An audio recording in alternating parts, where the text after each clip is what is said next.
I want to welcome everyone to the show. My name is Jodi Taves. I'll be hosting today. I am the owner of Explora Creative, and today we are talking to Sandra Beatty of Websites That Convert, and we're going to be talking about how to write for your website.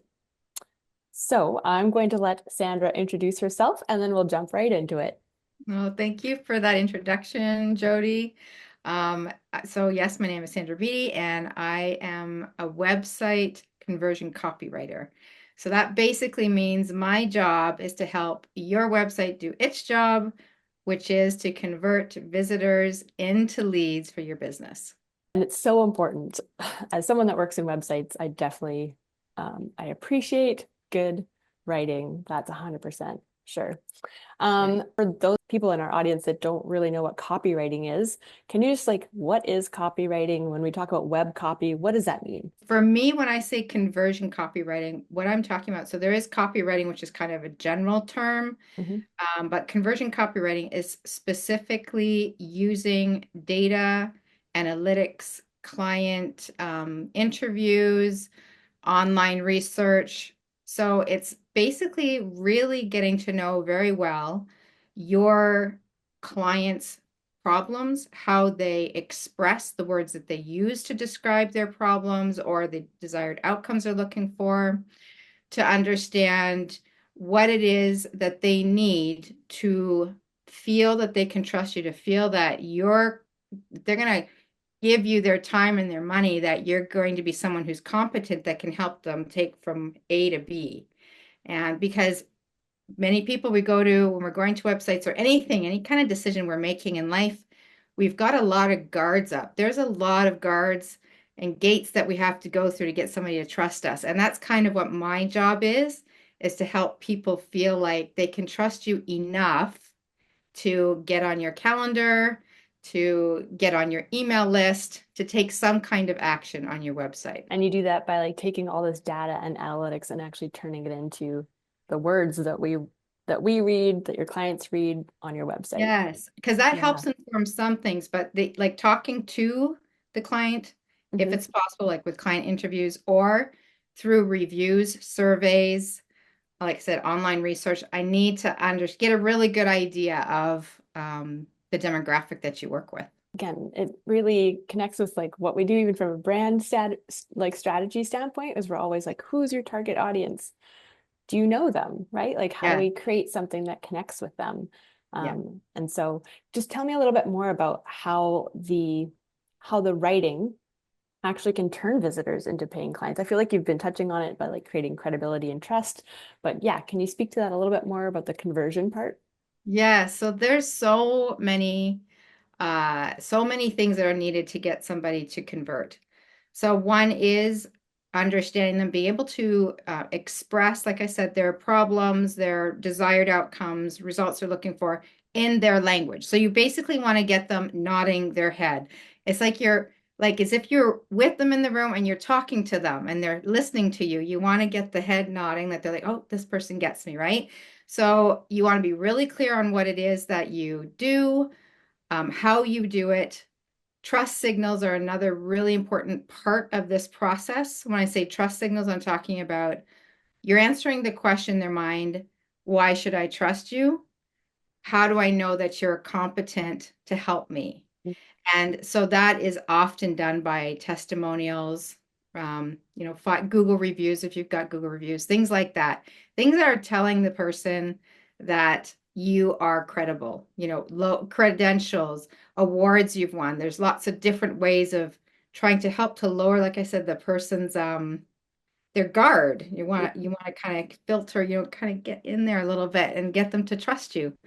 Another part of this is also understanding. I know you do marketing is a big part of what you do, and your website has to be part of your marketing. You can't just nobody's just going to come to your website because they put in, I don't know, medical doctor in my area or whatever it is, right?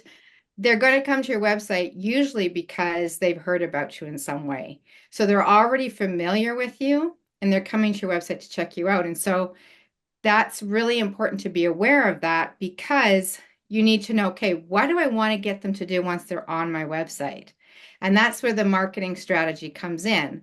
Whatever you're putting out on social, needs to be tied to, hopefully leading people back to your website or to a particular page on your website if you've Mhm. got a landing page or a contact page or something like that. So it's also not just trying to get the person to trust you, but then understanding what is that first best action I want them to take that they're most likely to take. Mhm. And we find that in looking at a lot of the data that we get from Google Analytics, for example, about 97% of people are just checking you out. They're the tire kickers and they're not ready to have a conversation with you. So you want to, look at your analytics. And if that's what you're seeing, a lot of very new visitors coming, most people have the majority of their audience or their visitors are brand new. So what is it that I can offer them that they're going to feel comfortable just taking one step closer to me, Mhm. right? It's not really about trying to get them to pay right now and get us on your, let me book time on your calendar. It could be that if you've got an excellent strategy already in place, but usually most of the time it's just trying to get a foot in the door, a toe in the door with them to get them to trust you enough to take that next To step. take an action. Yeah, to take some kind of action. And so that's why I said the website, and you've got to know what your marketing strategy is and how does my website fit into this big cogwheel of trying to get everything to work, right? Yeah. Yeah. Yeah.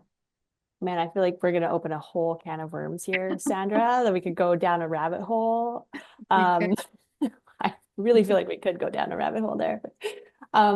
I'm actually curious to just go back a little bit into some of the data that you're pulling. So, I know we didn't necessarily talk about that as a question, but I am very curious, like what kind of data are you looking at to pull, like so that you understand what your clients are looking for and how you like what kind of language you can pull from that. Mhm.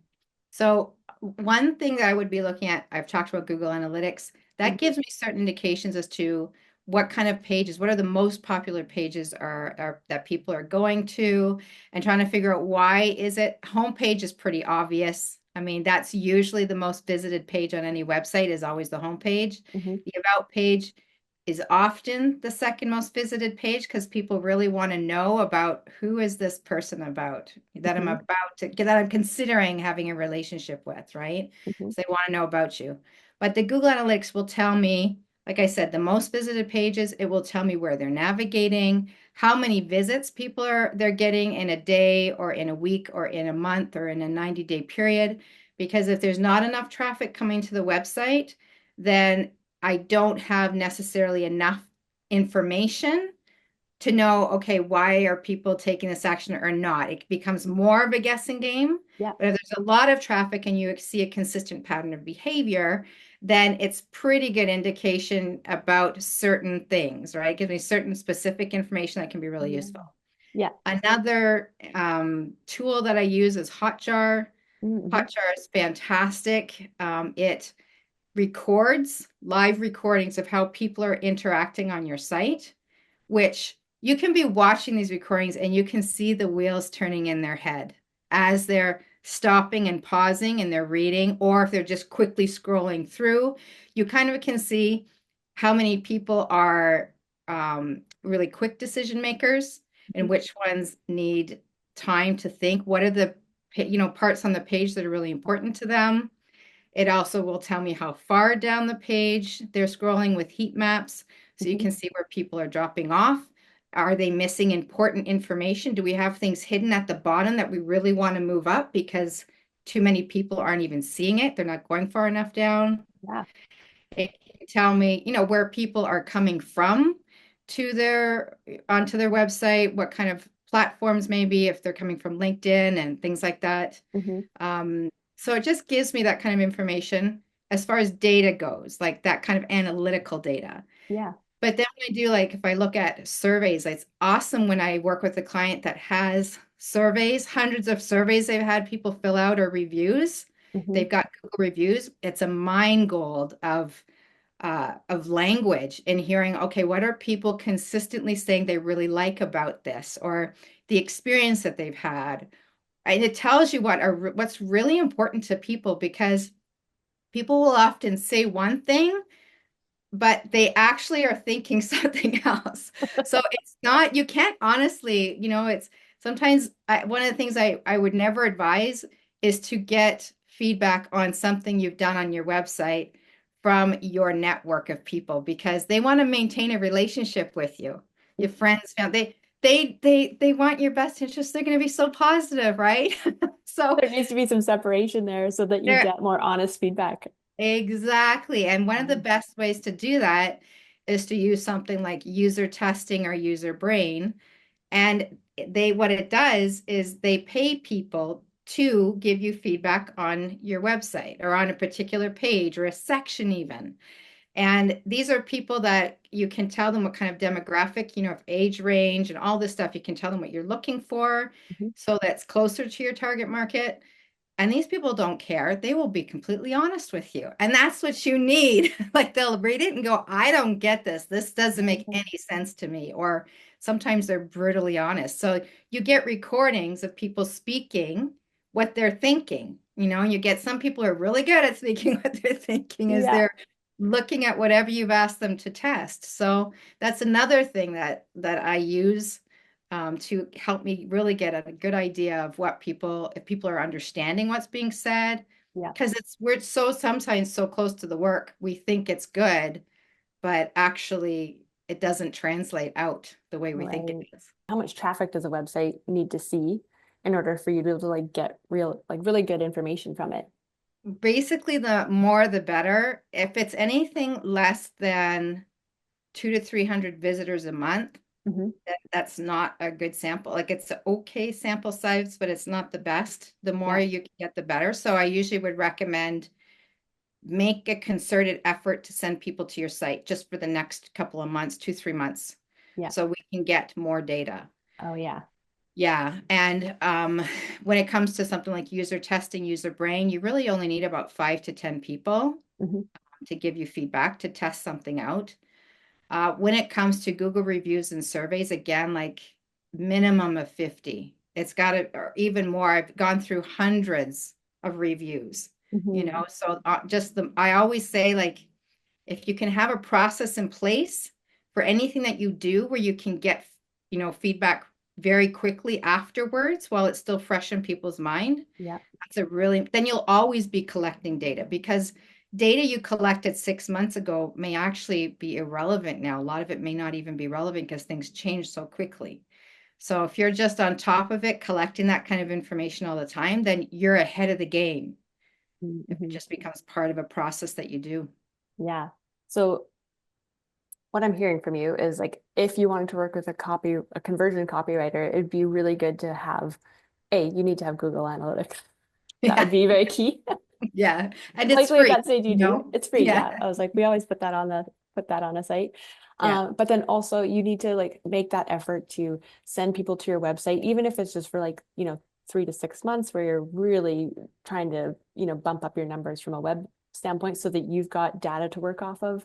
And Mhm. then the other key piece is like finding ways to automate collecting feedback, whether it's in forms or testimonials, so that you can again, so that you have data consistently coming in. And it's, Exactly. again, if it's automated, then in your busy schedule, you're not like, oh, did I send that email? You're like, no, it just automatically goes out after the last invoice or, after each appointment, whatever it is, there's a way for you to collect that feedback.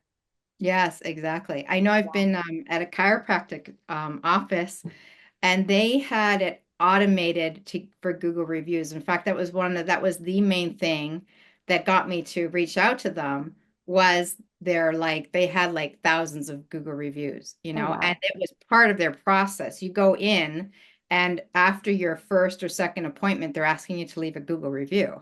So Oh, yeah. yeah, and so that's how they collected that kind of information. And like I said, it worked for me because I saw, oh wow, they've got a lot of reviews, like it's 5 stars or close to 5 stars. That's really impressive. Yeah. So What role does like a Google review play on your website? I guess my question to you is from a conversion standpoint, like again, we've all heard you should have testimonials, you should have reviews on your website. Where do you put these things on your website? Where do they have the most impact? Is it more on having them on like a Google business profile? or is it better to have them directly on your website? What are your suggestions there? Both. You want Okay. to have them as many places as you can. Yeah. Some people will just go to a Google review and that's enough for them. They won't click through your website. Those are more of the quicker decision makers Hmm. like me.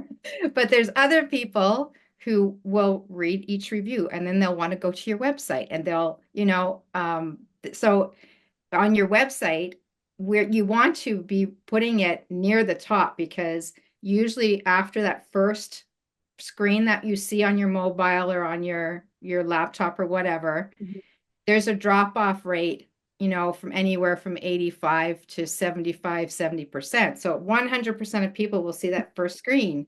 So Hmm. you want to put that kind of important information there, like right at the top. Anywhere on that hero section, you could say we have, X amount of 5-star Google reviews. Hmm. And you show faces of some of the people who have left a review so that we see a human face and Mm. we see this isn't, it's not being made up. It's another There's more human. trust. That's right. So up as high as possible, anything that's going to help lower people's guard down a little bit, help them to trust you a little more, help them to not only trust that you're a real person, but you're competent and people have a great experience with you. You Mhm. want that to be as high up on the page as possible. As possible. Yeah. Yeah. Would you recommend having Google reviews on every page of your website, or what have you found has worked best? What I have done is, and I works best because it's always there, Hmm. is if you just even have a sticky banner Mm. at the top Hmm. of the screen so that no matter if they scroll down, if they navigate to another page, they will always be reminded of the thing you want them to remind. In this case, it could be how many Google reviews you have that are 5-star. Oh, yeah. You're always seeing that. Hmm. Yeah. Yeah. Okay, so Google reviews are obviously very important.